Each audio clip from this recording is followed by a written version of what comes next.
Good morning again. I'm Mackenzie Parascandola. We've been talking about the sun, the moon, and Earth today, and how Earth revolves around the sun every 365 days as it rotates on its own axis every 24 hours. But the axis of Earth, the imaginary center line from the North Pole to the South Pole, isn't really straight up and down.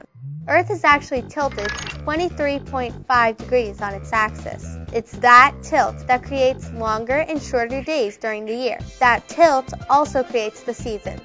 The 23.5-degree tilt of Earth always points Earth's North Pole directly at the North Star as Earth revolves around the sun. And that's why the North Star, or Polaris, appears to stay put in the evening sky at night, night after night, day after day. It's always in the same place. Ship's captains as well as hikers know that. They know they can always find their way if they can find the North Star, because it never changes position in the sky. Here's an example you can try in the classroom. The bright bulb represents the sun, and the North Star is in the sky behind it. The students all play the part of Earth, so they all have a 23.5-degree tilt that points their heads toward the North Star. Now the Earths are all rotating, spinning like a top around themselves as they maintain that tilt toward the North Star. But we know that the rotating Earth also revolves around the sun, so here we see our Earths rotating around their center line or axis while they are revolving around the sun while always tilted toward the North Star. Let's look at that another way. Earth is in a nearly circular orbit around the sun, but since Earth is tilted and the North Pole always points at the North Star, Earth changes its position during its 365-day journey around the sun.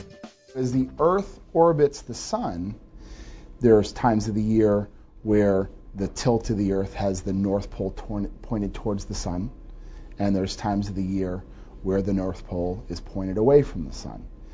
Planet Earth is round. It is a sphere. The widest part of the Earth that's farthest from the poles is called the equator. We can separate Earth into two parts at the equator and call each of them a half circle or hemisphere. The northern hemisphere is closest to the North Pole. The southern hemisphere is closest to the South Pole. Here, the North Pole is closer to the sun and the South Pole is further from the sun, so people living in the northern hemisphere get more daylight and higher temperatures. It's each hemisphere's distance from the sun that creates summer and winter. When the northern hemisphere is closest to the sun, the days are longer and the temperature rises. Whenever one portion of Earth, say the northern hemisphere, is experiencing summer, the opposite season, winter, is occurring in the southern hemisphere. You can see how that 23.5-degree tilt of Earth affects the sunlight hitting Earth. Certain areas get more direct sunlight than others.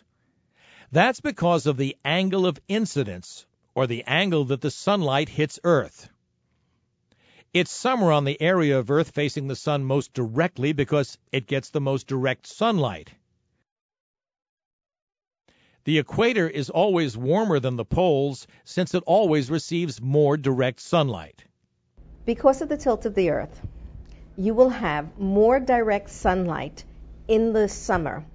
Direct sunlight that's not spread out is warmer. It has more heat. It's concentrated.